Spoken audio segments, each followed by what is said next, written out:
अब कैसे जाति का यहां पर समीकरण बनाकर बीजेपी तेलंगाना में पैठ बनाना चाहती है, यह भी समझिए। फिर रामकृपाल जी के पास चलते हैं, सीनियर जर्नलिस्ट हैं, बड़े इलेक्शन देखे हैं देश में उन्होंने और बड़े उलटफेर भी देखे हैं। वो क्या समझ रहे हैं, उनका क्या एनालिसिस है, वो बात करेंगे। लेकिन तेलंगाना में दो बड़ी जातियां, मुन्नर कापू रेड्डी पहली बड़ी जाति 40% से अधिक। और सीधे चलते हैं, इस वक्त अमोद राय हमारे साथ जुड़ रहे हैं, कुछ अहम जानकारी दे रहे हैं हैदराबाद से। जी अमोद, बताइए। बिहार के जो प्रदेश अध्यक्ष हैं संजय जायसवाल, वो मौजूद हैं, बीजेपी कार्यकारिणी से अभी निकल कर आए हैं थोड़ी देर पहले। और क्या माहौल है यहाँ पर और दक्षिण भारत में बीजेपी कैसे पैठ बनाएगी, इस पर इनसे बातचीत करते हैं। आज प्रधानमंत्री जी ने बहुत अच्छी भाषण दी अंदर में। तेलंगाना में और दक्षिण भारत में कैसे स्थापित हो बीजेपी, इसके लिए क्या है इसमें? तेलंगाना में तो स्थापित हो चुकी है 2 बाई इलेक्शंस जीतना। और कल हम लोग भी गए थे विभिन्न लोगों से मिलने। जिस तरह का उत्साह तेलंगाना में देखने को मिला, 11 बजे रात को मैं पहुंचा हूं, उस समय भी 800 से ज़्यादा लोग मौजूद थे मेरी बातों को सुनने के लिए। और यह बताता है कि भारतीय जनता पार्टी के प्रति तेलंगाना में कितना उत्साह है। अगली बार निश्चित तौर पर तेलंगाना में और भाजपा की सरकार बनेगी, इसमें कोई संदेह नहीं है। तेलंगाना में जो केसीआर हैं, जो यहाँ की पार्टी है टीआरएस, वो कहते हैं कि यहाँ फॉर्मेशन कराने में उनकी बड़ी भूमिका थी, यहाँ के लिए लड़ाई उन्होंने लड़ी। तो क्या अब बीजेपी को कांग्रेस का जो स्पेस था वो मिल पाएगा? लड़ाई किसके लिए लड़ा था वो? तेलंगाना के लिए लड़ा था या अपने परिवार के लिए लड़ा था, ये समझना पड़ेगा। पूरे हैदराबाद में जाके देख लीजिए, लगता है जैसे कि बाप बेटे की पार्टी हो। तीसरे किसी की तस्वीर पूरे हैदराबाद शहर में एक जगह भी देखने को नहीं मिलता। तो तेलंगाना की लड़ाई तेलंगाना के नागरिकों के लिए थी और सुषमा स्वराज जी, ठीक है, जो लड़ाई लड़ी थी।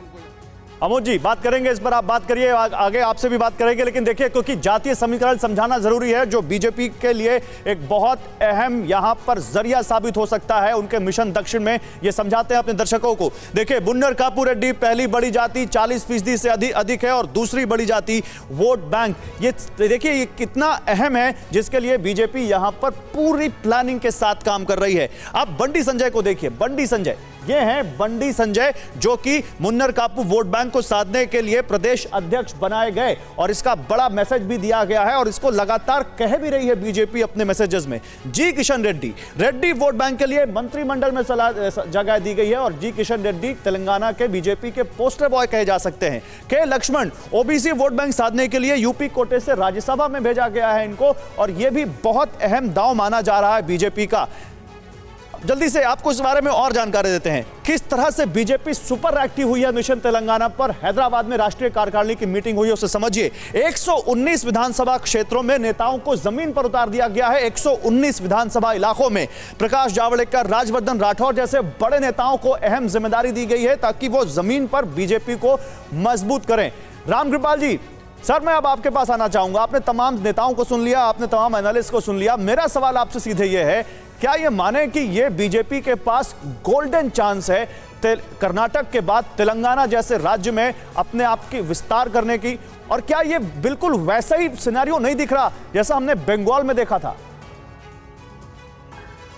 बिल्कुल गौरव जी, देखिए अभी जैसे हमारे मित्र रागी जी ने बताया, अगर एक पैटर्न देखा तो मैं ये कह रहा हूं कि 2014 से 2008 साल में भारतीय राजनीति में जो एक जिसको कहते हैं क्वालिटेटिव चेंज जो हुआ है, वो ये चेंज है कि 2 चीजें।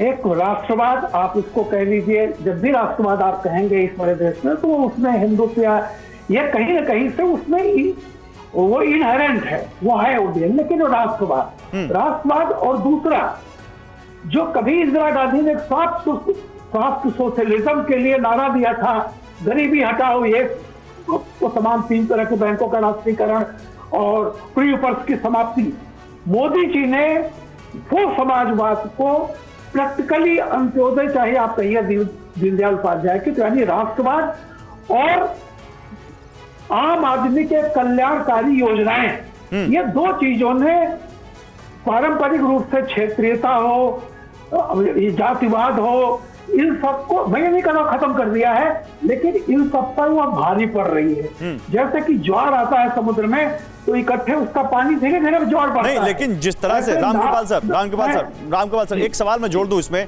हमने बाय इलेक्शन के रिजल्ट देखे, माना यह जाता है कि बाय इलेक्शन में अमूमन जो सत्ताधारी पार्टी होती है उसकी जीत होती है, उसके उलट बीजेपी ने जीत हासिल की। हमने म्युनिसिपल कॉर्पोरेशन के इलेक्शन देखे जहां बीजेपी 4 से 48 सीटों पर पहुंच जाती है, और उसके बाद भाग्यनगर कहकर हिंदुत्व का मैसेज देना, नेशन फर्स्ट कहकर राष्ट्रवाद की भावना जगाना, और फिर यह कहना कि तेलंगाना का विकास हुआ नहीं है, ये कहते हुए अपने जो दूसरे मॉडल हैं, चाहे गुजरात या जो जहां पर बीजेपी इस वक्त सत्ता में है, उन राज्यों का मॉडल सामने रखना। क्या ये इन तमाम हथियारों का या इन तमाम वारों का कोई जवाब आप कांग्रेस, टीआरएस या एआईएमआईएम के पास देखते हैं? देखिए, कांग्रेस तो मैं ये कह रहा हूं, कांग्रेस तो अतीत की चीज हो गई। अब क्षेत्रीय पार्टियों को के सामने सिर्फ एक राष्ट्रीय पार्टी बची हुई है, और कश्मीर से कन्याकुमारी तक, जिसका नाम है बीजेपी, भारतीय जनता पार्टी, जो कभी कांग्रेस हुआ करती थी उत्तर से दक्षिण और पूरब से पश्चिम तक। मैं जो कह रहा हूं कि गुणात्मक परिवर्तन क्या आया है कि ये जो समाज कल्याण और गरीबों को और पिछड़ों की बात जो पहले करते थे, आज की तारीख में पिछड़े जो हैं, जिनको राष्ट्रीयता ही एक मतलब हमेशा उनको गर्व होता है राष्ट्रीयता पर, लेकिन पेट और नाक, जिसको मैं दो चीज कहता हूं, वो जल्दी सर जल्दी पूरी कीजिए। प्रधानमंत्री नरेंद्र मोदी स्टेज पर पहुंचने वाले, हमें सीधे वहां जाना पड़ेगा। जल्दी अपनी बात पूरी कीजिए। एक सेंटेंस कहूंगा, जो उत्तर प्रदेश के नतीजे अभी आए हैं, हाँ। उसके बाद बाई इलेक्शन के नतीजे आए हैं, वो एक ज्वार की तरह है, धीरे धीरे दक्षिण में बढ़ेंगे। म्युनिसिपल कॉर्पोरेशन इसका एक उदाहरण रहा है, ठीक है, कर्नाटक हो चुका है, निश्चित तौर पर ये आगे बढ़ेंगे। आप कह रहे हैं कि दक्षिण में और मजबूत होगी बीजेपी। संगीत रागी, कैसे होगी बीजेपी दक्षिण में मजबूत? जल्दी से। दो चीजें, बहुत परिवर्तन आया है। 1980 के बाद आपने देखा होगा कि सामाजिक न्याय का धारा और राष्ट्रवाद दोनों अलग, और हिंदुत्व, तीनों अलग अलग धाराएं थी। नरेंद्र मोदी की सरकार ने पिछले 8 साल के अंदर सामाजिक न्याय, राष्ट्रवाद और हिंदुत्व, इन तीनों धाराओं को एक साथ खड़ा करके एक ऐसी नदी का प्रवाह बना दिया है जिसमें जो क्षेत्रीय पार्टियां हैं उनका संकुचित जो विचार है वो खत्म हो रहा है, और जो जनता है उसको ये पसंद आ रहा है, जिसमें राष्ट्रवाद भी है। और प्रधानमंत्री की जो योजनाएं हैं, जो सामाजिक कल्याण के लिए 5 लाख का इंश्योरेंस हुआ, उज्ज्वला योजना हुआ, मकान हुआ, ये तमाम योजनाएं जो हैं, लेकिन कई पॉलिटिकल पंडित तो ये कहते हैं, कई पॉलिटिकल पंडित तो ये कहते हैं कि ये सारी योजनाएं तेलंगाना और आंध्र प्रदेश में जो लोकप्रिय योजनाएं हैं उन्हीं को विस्तार करके लाया गया केंद्र में। देखिए, वो चाहे वो जो कहते रहें, लेकिन आज के दिन में ये सारी योजनाएं प्रधानमंत्री नरेंद्र मोदी के समानार्थक शब्द, उनके गवर्नेंस के मॉडल का मैं यही सवाल लेके जाता हूं। और एक पीएम मोदी के चेहरे की कोई काट है आपके पास? कलीमुल हफीज, प्रधानमंत्री ब्रांड मोदी की कोई काट है? बीजेपी के पास जो उसका ब्रह्मास्त्र है ब्रांड मोदी, उससे कैसे लड़ेंगे आप? है ना, इनके पास बैरिस्टर रोज आग उगलते हैं। इसमें कोई दो राय नहीं, इसमें कोई दो राय नहीं कि भारतीय जनता पार्टी ने मोदी जी के चेहरे को आगे रख करके जो सांप्रदायिकता की जो नफरत फैलाई है उसकी कोई काट नहीं है। उसके लिए न्यायमूर्ति तक को इस पे इंटरवीन करना पड़ता है। मैं फिर कह रहा हूं कि ये देश के लिए नुकसानदेह है। ये जो सांप्रदायिकता लेके ये साउथ में भी जा रहे हैं, ये जो नॉर्थ का इन्होंने बेड़ा गर्क किया है, ये साउथ का भी बेड़ा गर्क करना चाहते हैं। लेकिन मैं बता दूं कि उसके बाद अगर ऐसा है इनको वहां आते हैं, सिर्फ मुसलमानों की बात करते हैं और आप मुसलमानों की पार्टी है। कलीमुल हफीज साहब, अगर ऐसा है तो फिर बाई इलेक्शन में बीजेपी क्यों जीत जाती है तेलंगाना में? मेरी बात कलीमुल हफीज, अगर ऐसा है तो बाई इलेक्शन में क्यों जीत जाती है? अगर ऐसा है तो वहां पर बीजेपी का वोट परसेंटेज लगातार क्यों बढ़ रहा है? क्यों वहां पर म्युनिसिपल कॉर्पोरेशन में जीत जाती है?